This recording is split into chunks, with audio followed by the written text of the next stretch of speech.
Hello everyone, welcome to this how-to video, or is it a challenge video? I don't know yet. A very long time ago, all the way back in November, I made a video asking people for challenge ideas. One person wrote on there saying make Irish soda bread as a challenge, so I don't know if this is going to be a challenge or a how-to, so I might just call this video attempting to make Irish soda bread, or making. I don't know how it's going to turn out yet. I can't tell you what the title of this video is. You'll know what the title is because you'd have seen it. I'm rambling on now. So here is an Irish soda bread recipe which I actually got from BBC website. It's very simple. It wants some plain flour, which I've got here. There is my plain flour, and it wants some wholemeal flour. So I've got my wholemeal flour here. And it also wants some porridge oats. So I've got some porridge oats here. That one won't stand up. Will it? No, it's not going to stand up. It wants bicarbonate of soda. I don't have bicarbonate of soda, but I've got baking powder, which I think is basically the same thing. We'll find out if it all goes wrong. Some salt. There you go, salt there. Butter. There we go. Here's some butter. And it wants some buttermilk.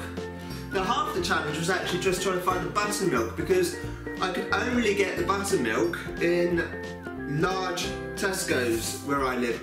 I went to like 3 or 4 different Sainsbury's and I couldn't find it. I went to a Tesco's and I found it. So yeah, I thought maybe this was the challenge to get the buttermilk. So it says, no, I haven't actually read this. I've had this printed out pretty much since November when I had the request given to me. So, number 1, preheat oven. I have a gas oven that I'm working with, so it's gas mark 6.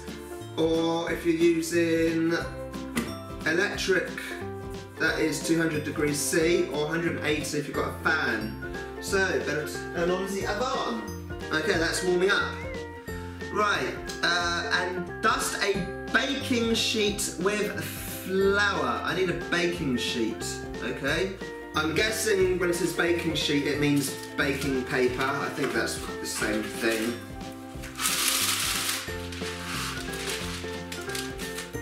And dust the baking sheet with flour, okay? It says dust the baking sheet with flour, okay. Mix the dry ingredients in a large bowl, then rub in the butter. Pour in the buttermilk and mix quickly with a table knife. Then bring the dough together very quickly with your fingers. Handle very gently. Now shape into a flat round loaf measuring. So I don't actually need this baking sheet for quite a while actually. I'm going to put that over there. It says I would have put this line, the second sentence, onto number 2 because you don't actually need this for a while. So probably would have helped if I read this fully to begin with. Anyway, so what I need is a large dry bowl. Alright, I've got a glass bowl so you can see it on the camera. Scales. Okay, so I've got myself some scales. I've got a large bowl for mixing and another bowl to measure out my ingredients. So it says here, mix the dry ingredients in a large bowl. Then rub in the butter and then pour in the milk. So on the dry ingredients first, so I guess that refers to the white flour, the wholemeal flour and the porridge oats and the salt, I would imagine. Oh, and the bicarbonate of soda because they're all dry. So let's do that. So this is wholemeal flour, so I want 250 grams of wholemeal flour.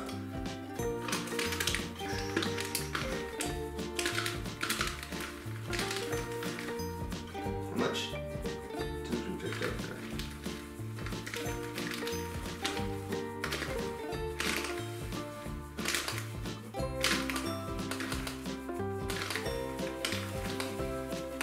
That's a lot of flour.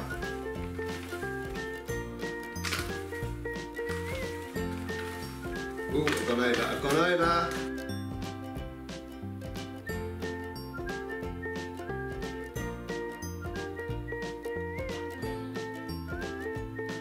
Okay, that's 250 grams. I don't know what I'm going to do with the rest of this flour. To make some other bread related videos, I think. So that's 250 of the wholemeal.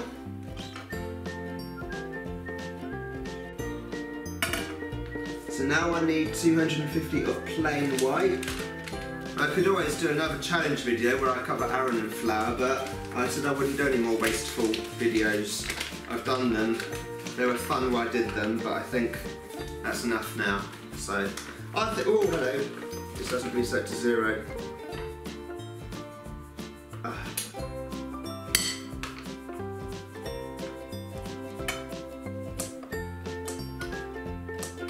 Always make sure the scale is reset to 0 when you put an empty bowl back on it, because otherwise it will mess everything up.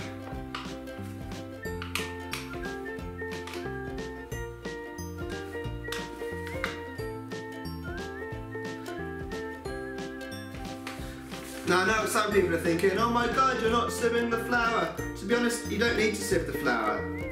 Sieving flour is because in the old days of the old mills, you'd get little bugs would get in, like weevils and mites and stuff like that, and you're basically sieving out all the bugs that get into it. The modern processes don't allow that to happen, so there's no need to sieve it. And some of you are going, oh yeah, but it makes it all lighter and fluffier. It doesn't, it really doesn't. If you do test after test, whether you sieve the flour or not sieve the flour, the end result is exactly the same. The only reason you sieve it is to get rid of bugs. And modern flours don't have bugs. Right, 100 grams of porridge oats.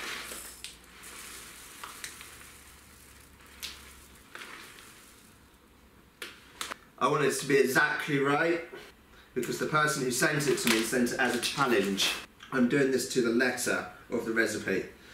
Right, what other dry ingredient? 1 tablespoon of salt, or is it teaspoon? I think that's a teaspoon. TSP, that's teaspoon, isn't it? It's a very inexact measurement because different teaspoons are different sizes. Anyway, it wants 1 teaspoon of salt.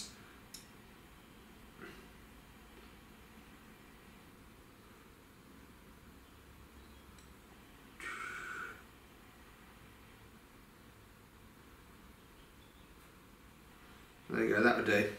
Bicarbonate of soda, or I'm using baking powder, which I think is the same thing. This is where I'm going to get people writing in the comments going, no, bicarbonate of soda and baking powder are 2 completely different things, you fool, you've done it wrong. I don't know, okay, if that's the case, that's the case, alright? It's what I have, it's what I'm using, it's what's going in. Right, it says mix them up. Always make sure your hands are clean before you do any kind of cooking. That's pretty well mixed up. It's always good to get your fingers into it, so that, you know, you actually appreciate the effort that's gone into making this.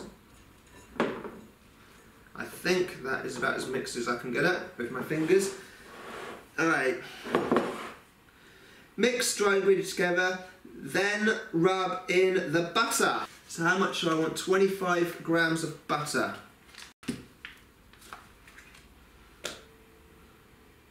Oh, there we go. Wow, that's not a lot of butter. 4 grams over. If it all goes wrong, it's because I'm over by 4 grams. Rub it in. So you kind of rub it in as you, it's in pieces now. I got my old camera back from the shop. They said they couldn't fix it unless I paid them lots of money, and I got it back and it seems to be working fine. So I keep forgetting I've got a second camera, so I'm mixing it up in the second camera. That's just disappeared right in. That didn't do anything. You wouldn't even know it was in there. Making a nice mess. This is why they invented the apron. It's alright. I don't need an apron. Pour in the buttermilk and mix it in quickly with a table knife. Okay, well here is a table knife. Here. I need 500 millilitres of buttermilk, so I'll get rid of this. I don't need these anymore. Alright, here's the buttermilk. Weirdly, it comes in 284 millilitre pots. That is such a random amount. So I need 500 millilitres. Anyway, scoop that out. So I'm just going to use the whole lot. I'm just using the whole lot.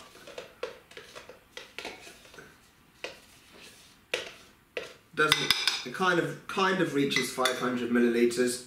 Pour in the buttermilk and mix it quickly with a table knife. Well, okay, one table knife. Mix it in quickly.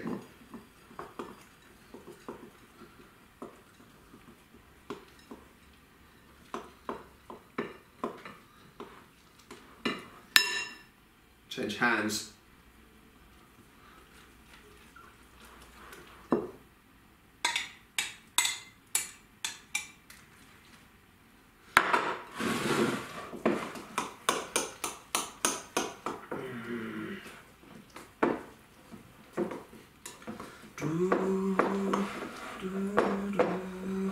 I don't know why it says table knife, but this is a table knife.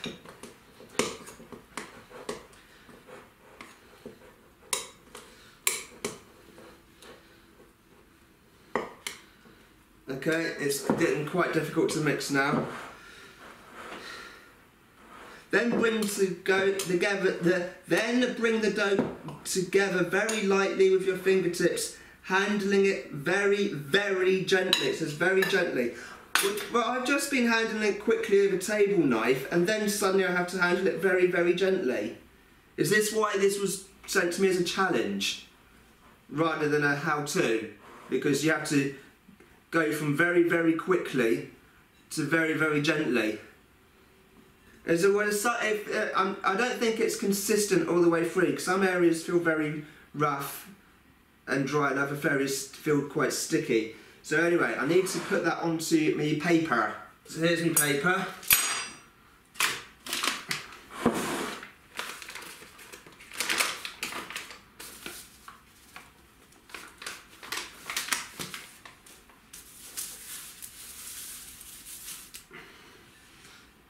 Okay, here's my dough ball. Put the loaf on the baking sheet and score a deep cross on the top. This lets out the fairies. So, although I don't remember trapping any fairies in here, but apparently that's what you have to do. Bake for 30 to 35 minutes until the bottom of the loaf sounds hollow when tapped. Okay, and my dough is now on the paper, and the paper's now on a tray, so I'm going to stick the tray in the oven, which is preheated to the temperature I said earlier, gas mark 6, and it says bake for 30 to 35 minutes until the bottom of the loaf sounds hollow when tapped. So, I don't know. Where am I supposed to tap it while it's in the oven? I don't know. I've set the timer for 35 minutes. It says if it's not done in that time, turn it upside down and then carry on baking for a few more minutes. We'll come to that bridge when we come to it.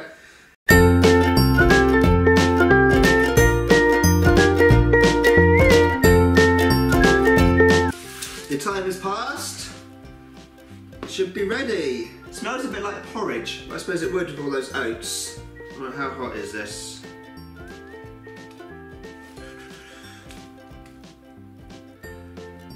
I'm not sure it's actually cooked all the way through. It says to tap it if it sounds hollow. How do you know if it sounds hollow? I don't know. Well, I had a little bit long. I gave it a little bit longer than 35 minutes, basically because I needed to get everything. All my cameras was messed up because the camera you're watching through here, I put down in front of the oven to time lapse it, and then the alarm was going off, and it's time. And I was like, oh no, the camera's in the wrong place and over my wires everywhere. So it did actually have a couple of minutes extra in the oven. I can't tell if that's hollow or not. I'm supposed to tap it on the underside, it said. I don't know. Anyway, then I've got to cover it in a clean towel, and then I'm just going to cover it over a towel. I've just cleaned this surface, there's dust flour all over here again. I've just cleaned that, that's annoying. Then I just need to wait for it to cool down, and then it says break it into quarters, neat. So we'll see. Alright, I think enough time has passed. I'm going to see if this is any good.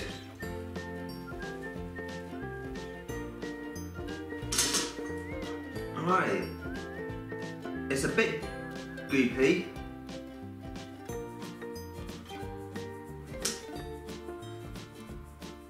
Okay, it's still a little warm inside. Tastes like bread.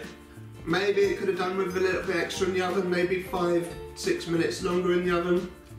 Anyway, so that was my challenge to make Irish Sailor bread. I'm gonna call that a nearly pass. I nearly did it. I very nearly did it. So as challenges go, I'm going to say that's a successful challenge. Because it is edible, it does taste okay. You know, it is eatable. I am going to eat the whole lot. I'm not going to eat it all on the camera now, but it won't go to waste. If it was a failed challenge, would be that I wouldn't eat it. I'd be like, oh, I can't eat that. That's no good, that's nasty, and get rid of it. That would have been a failed challenge. But I'm going to say that I took your challenge and I succeeded. I'm going to say I succeeded because I'm going to eat it. Alright, thanks for watching. Thumbs up would be great. Subscribe for more videos, and I'll see you soon. Alright, bye.